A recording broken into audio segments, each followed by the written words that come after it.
से न चले तो मुझे समाचार दे देना। ऐसा बाबा ने आदेश दिया। सती महारानी पहुंची। उस यज्ञशाला में मंत्रणा की गई। दक्ष ने सबको कहा कि एक तो शिव और सती आएंगे नहीं, और यदि आ जाएंगे तो कोई भी बात नहीं करेगा, कोई सम्मान नहीं करेगा। कोई बोलता हुआ पाया जाएगा तो तत्काल मृत्यु दंड दी जाएगी। ये विधान किया गया। मैया पहुंची तो बहनें हंसने लगी, लेकिन माता का हृदय भर आया। मैया ने विचार किया कि देखो, एक तो ये बेटी बड़ी कष्ट में है, छोटी बेटी है, और ऐसा ससुराल मिला जहां घर परिवार कुछ नहीं, केवल पतिदेव है, और पति ही गुस्सा होकर बैठ गए। यदि पति से लड़ाई हो जाए तो और कोई जो दो चार लोग घर में रहते उनसे बातचीत करके समय निकाला जा सकता है, लेकिन पति मुंह बना के बैठा हो, किससे बात करें।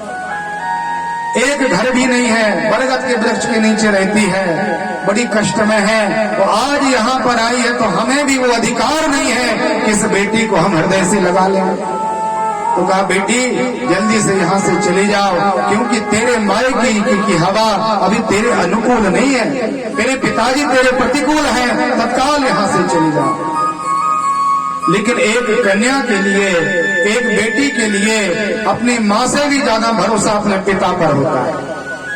पति से, अपने बेटे से सबसे ज्यादा भरोसा अपने पिता के ऊपर। और वो बेटी विचार करती है कि संसार के प्रत्येक संबंध विच्छेद हो जाएंगे, लेकिन अनंत प्रकार के कष्टों पर हमारे पिता कभी हमारा साथ नहीं छोड़ सकते। तो दौड़ करके सती महारानी आई, पिताजी को प्रणाम किया, कहा, महाराज मुझे क्यों नहीं बुलाया अधिकार के साथ। दक्ष ने कहा, री दुष्टा, जब तुझे बुलाया नहीं था तो तू यहाँ आई क्यों है। सती ने कहा, पिताजी मेरा घर है तो हमारा पूरा अधिकार है, आधी रात में भी हमें आने से कोई रोक नहीं सकता, ये हमारे पिता का घर है। बोले, पिता छोड़ो, जल्दी से यहाँ से चली जाओ, यदि तुम्हें सम्मान चाहिए हो तो बहुत अपमानित करेंगे। मैया सती ने विचार किया कि पिताजी तो प्रतिकूल है, कोई बात नहीं, माता पिता जो कहें सिरोधार्य करना चाहिए। यज्ञशाला को देखा तो जो राहु केतु जैसे राक्षस भी बड़े बड़े मणि माणिक्य के सिंहासन पर बैठे हैं। सभी देवताओं के लिए रत्नों का सुंदर आसन दिया गया।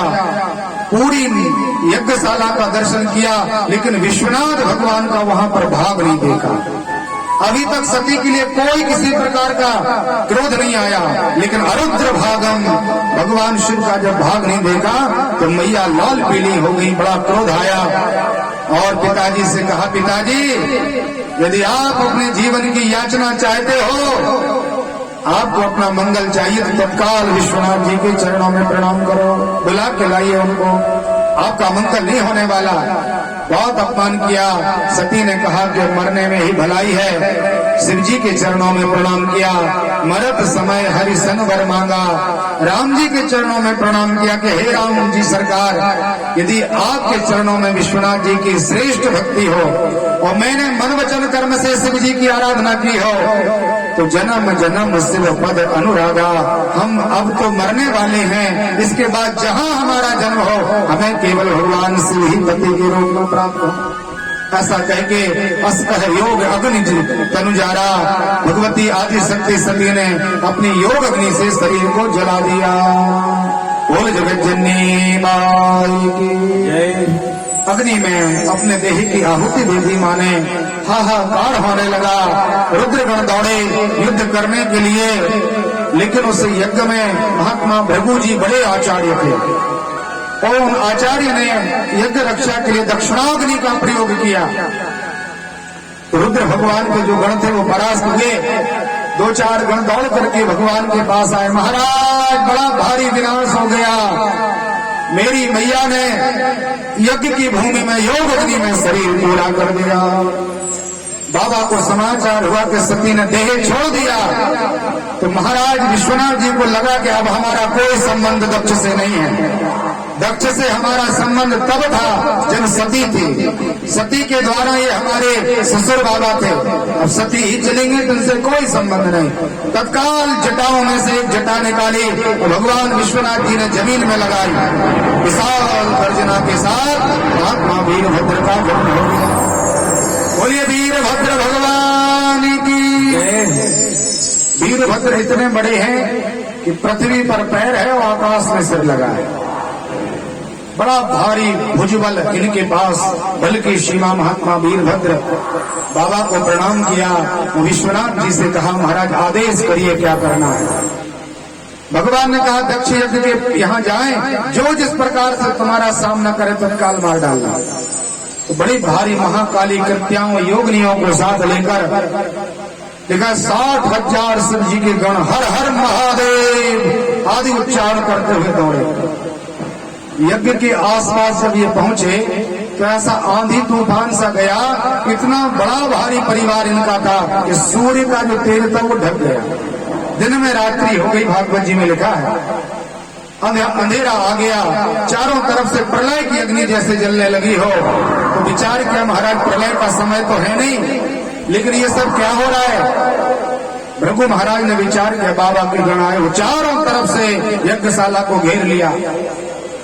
यज्ञ भगवान ने विचार किया कि अपन को निकल लेना चाहिए। अब भगवान के रुद्र के गण आए हैं, इसलिए इनका साहस नहीं हो सकता। तो यज्ञ भगवान ने एक मृग का रूप, पशु का रूप बनाया, तो पीछे से निकलने लगे। महात्मा वीरभद्र ने कहा, महाराज रुकिए, ठहरिए, यज्ञ पूरा नहीं हुआ अभी। जो आए हैं सबको प्रसादी मिलेगी, सब प्रसाद लेके ही जाएंगे, इसलिए विराजे रहो। सब थर थर कांपने लगे महाराज।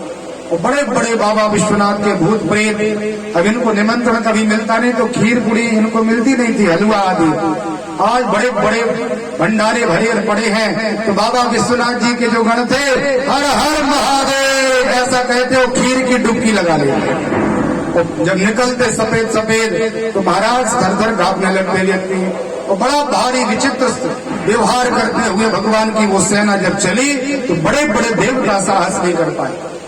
दक्ष प्रजापति के यज्ञ में तो आचार्य भृगु जी थे, दाढ़ी पर हाथ घुमाते थे। जिनकी बड़ी दाढ़ी हो बार बार आदत पड़ जाती है हाथ घुमाने। तो महाराज मंत्र पढ़ते ऐसा दाढ़ी पर हाथ घुमाते थे। दक्ष प्रजापति के यज्ञ में वीरभद्र आए और एक झटका दिया, पूरी दाढ़ी महाराज नीचे गई।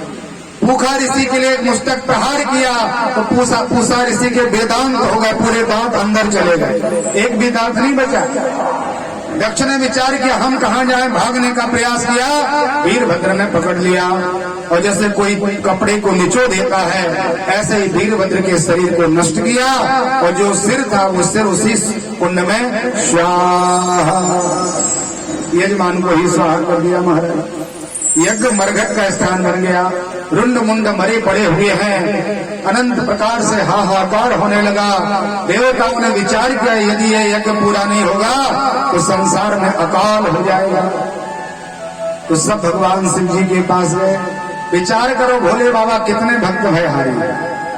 सभी देवताओं ने विचार किया कि हम सबने अपमान किया उनका, और उस अपमान में उनकी पत्नी का भी उनसे विछोड़ हो गया, लेकिन स्तुति करने पर भगवान प्रसन्न हो जाएंगे। इसलिए समस्त देवता एकत्रित होकर के काशी विश्वनाथ भगवान की दिव्य स्तुति में समाहित हुए। सभी देवताओं ने भगवान भोले बाबा को मनाया।